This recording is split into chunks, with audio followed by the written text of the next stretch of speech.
Ma'am आपकी पहले वाली रिकॉर्डिंग कैसे मिलेगी? आपने अगर यूट्यूब पे डाली है तो वो लिंक कैसे मिलेगा? अभी ये मैंने बता दिया, किसने, संगीता ने लिया है, वो बता नहीं दीजिए मैम, आप। रोजी ने। ये मैं अच्छा, तो भेज दूंगी। आप वो ग्रुप में मैंने चैनल का नाम दे दिया, आप उस चैनल को यूट्यूब में जाके टाइप कर दीजिए और आपको मिल जाएगा।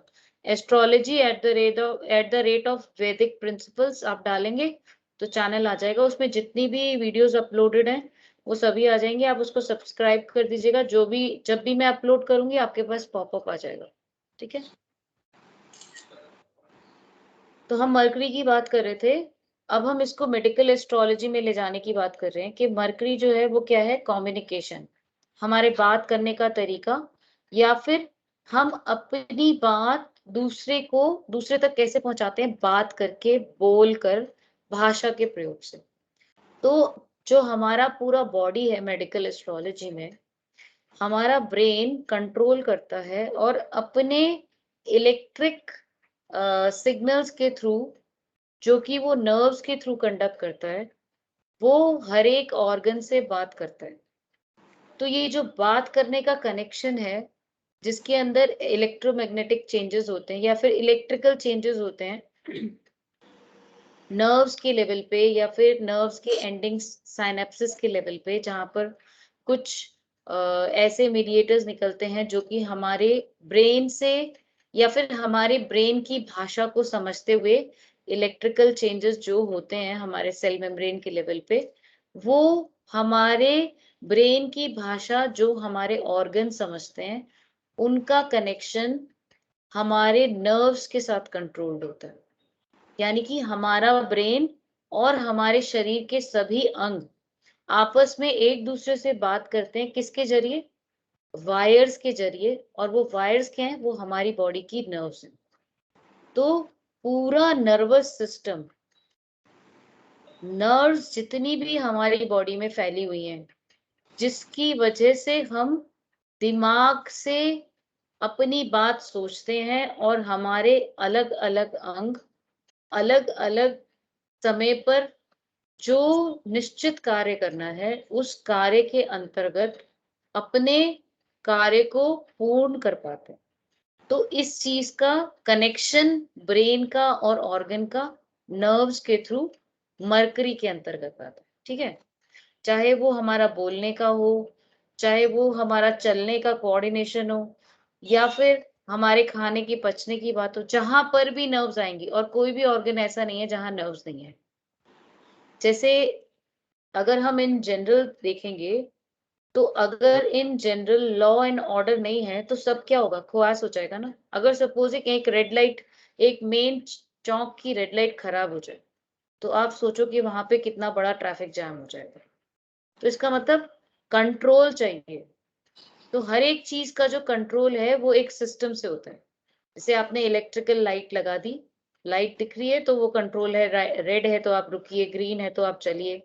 ऐसे ही हमारे बॉडी में नर्व्स कंट्रोल करती हैं हमारे बॉडी के फंक्शंस को। जैसे हमने खाना खाया तो हमारी नर्व से सिग्नल गए हमारे ब्रेन में, ब्रेन को पता चल गया कि अब खाना आ गया है, तो ब्रेन से वापस सिग्नल आया कि हाँ भाई अब खाना आ गया, अब आप एसिड सिक्रीट करो ताकि हमारा खाना डाइजेस्ट हो जाए।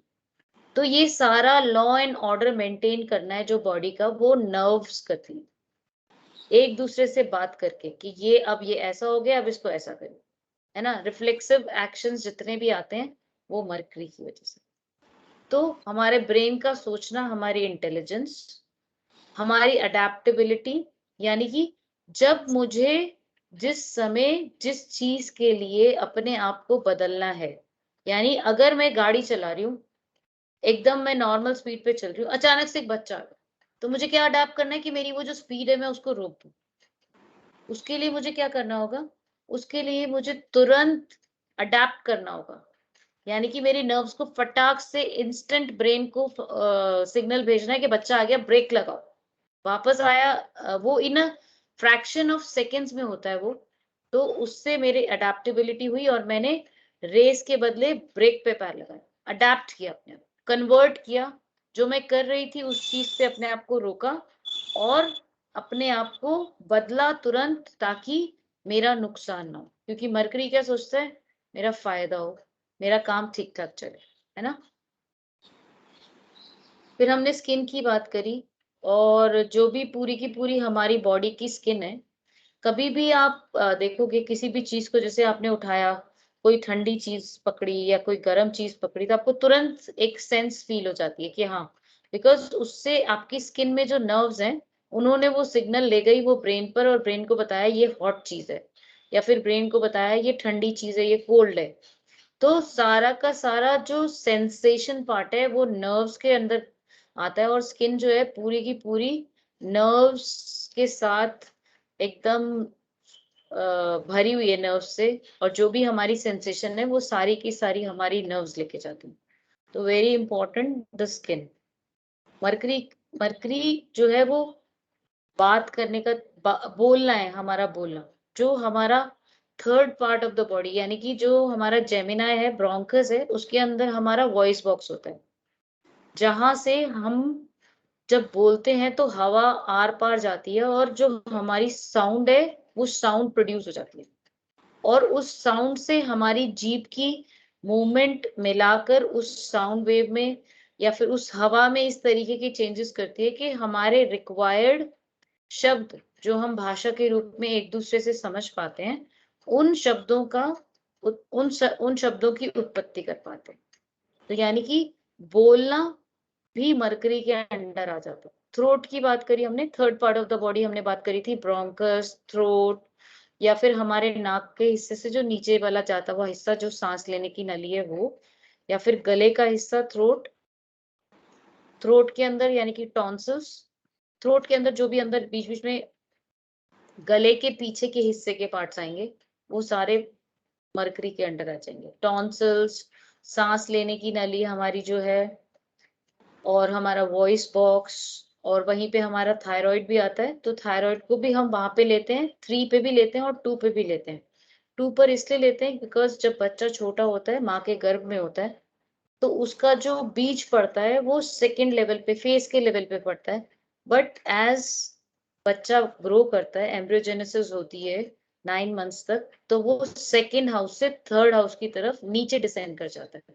तो समटाइम्स आप देखोगे कि जिनको थायराइड का प्रॉब्लम है, समटाइम्स 2 नंबर राशि अफ्लिक्टेड मिलेगी आपको, समटाइम्स 3 नंबर राशि अफ्लिक्टेड मिलेगी, ज्यादातर 2 नंबर, बिकॉज जो थायराइड है वो एक ग्लैंड है, और वृषभ राशि शुक्र की राशि है। तो शुक्र जो है वो ग्रंथियों को, हमारे शरीर में जितनी भी ग्रंथियां हैं उन्हीं को रिप्रेजेंट करता है। तो 2 नंबर राशि और शुक्र और बुध का भी कहीं ना कहीं अफ्लिक्शन हो, तो इस तरीके से थायराइड का प्रॉब्लम भी हो सकता है। अब हम कुछ चार्ट्स भी ले लेंगे अभी, जिनमें थायराइड का इशू हो, तो फिर उसको आप देख सकते हो। ठीक है। इसके अलावा एक और स्लाइड बनाई थी मैंने मरकरी की, लेट अस चेक दिस। ये हमने इंटेलिजेंस की बात करी थी कि सोच कैसी है उसकी, बहुत ही क्विक फास्ट मूविंग प्लैनेट है, बहुत जल्दी जल्दी चलता है। और उसकी इंटेलिजेंस की बात, जैसे अभी हमने बात की थी कि जब गर्भ में ही था तभी इतना इंटेलिजेंट था कि बृहस्पति के पूछे हुए सवालों के जवाब मरकरी देता था। बहुत ही इंटेलिजेंट बच्चा था ये। यहाँ पर मैंने आपको थोड़ी सी डिजीजेस से रिलेटेड एक चार्ट बना के दिखाया हुआ है। जैसे थ्रोट और टंग, ये भी मरकरी का पार्ट है।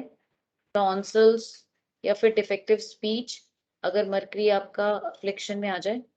स्किन के अंदर मरकरी की वजह से जो प्रॉब्लम होगी वो नमनेस की प्रॉब्लम होगी, कि नसों पे जोर पड़ जाता है, तो नसों से आप महसूस नहीं कर पाते, तो नसें सुन पड़ जाती हैं।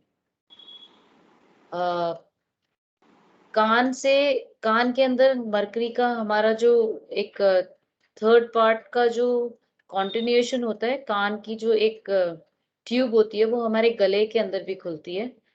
तो उसकी वजह से मरकरी को कान के साथ भी जोड़ा हुआ है, और वहां पर एक फ्लूइड होता है और एक सर्कुलर वेस्टिबुलर कैनाल होती है, जिसमें अगर डिफेक्ट आ जाए या मरकरी का अफ्लिक्शन आ जाए तो चक्कर भी आने लग जाते हैं। फिर उसके बाद नोज और थ्रोट से कनेक्टेड अगर कुछ भी प्रॉब्लम्स होती हैं, जैसे कि बहुत सारे बच्चों को आपने सुना होगा कि नाक की हड्डी टेढ़ी है या फिर नाक के अंदर कुछ ऐसा है कि सांस लेने में दिक्कत हो जाती है, पॉलिप्स बन जाते हैं, या फिर उनके नाक के अंदर की परत मोटी हो जाती है। तो इस तरीके की जो भी कुछ चीजें होती हैं, या पॉलिप्स या एडेनॉइड्स, पीछे गले में एडेनॉइड्स बन जाते हैं, ये सभी की सभी मरकरी के साथ कनेक्टेड है। बिकॉज अगर नाक में कुछ प्रॉब्लम होगी या गले में कुछ प्रॉब्लम होगी, तो जब हमारे बोलने के लिए गले से नीचे से हवा ऊपर आती है, तो उसकी साउंड का जो प्रोडक्शन है वो डेविएट हो जाएगा, हवा की जो मूवमेंट है वो चेंज हो जाएगी। इसकी वजह से जो शब्द निकलते हैं और उनका जो उच्चारण होता है वो वैसा नहीं हो पाएगा जैसा हो सकता था या जैसा होना चाहिए था। यानी कि अगर माँ बोला तो माँ के जो प्रोनाउंसिएशन है वो थोड़ी डिफेक्टिव हो जाएगी। तो डिफेक्टिव स्पीच यानी कि मरकरी का कुछ अफ्लिक्शन का पार्ट हो सकता है। और अगर हम वात, कफ और पित्त यानी कि त्रिदोष आयुर्वेद के अंदर जो माने जाते हैं, तो मरकरी को क्योंकि कन्वर्टेबल माना गया है, वो एक जगह से दूसरी जगह में जाके अपने आप को बदलता है। जिस ग्रह के साथ बैठ जाता है उस ग्रह की तरह बिहेव करने लग जाता है। अच्छे ग्रह के साथ बैठा है तो अच्छे की तरह बात करेगा। सिर्फ छोटा बच्चा है, किसी अच्छे बच्चे के साथ बैठा तो अच्छा करने लग जाएगा, कोई शैतान बच्चे के साथ बैठा तो शैतानी करने लग जाएगा। Mercury is exactly same. अच्छे ग्रहों के साथ शुभ ग्रहों के साथ बैठ गया तो शुभ ग्रहों की संगति में शुभत्व शुभत्वता उसकी बढ़ जाएगी। अगर मैलेफिक्स के साथ बैठ गया तो उसकी मैलिफिशेंसी बढ़ जाएगी। ठीक है, तो ये हमारा मरकरी को लेकर था पूरा। अगर अभी किसी के कुछ क्वेश्चंस हैं तो हम वो क्वेश्चंस ले लेते हैं अभी।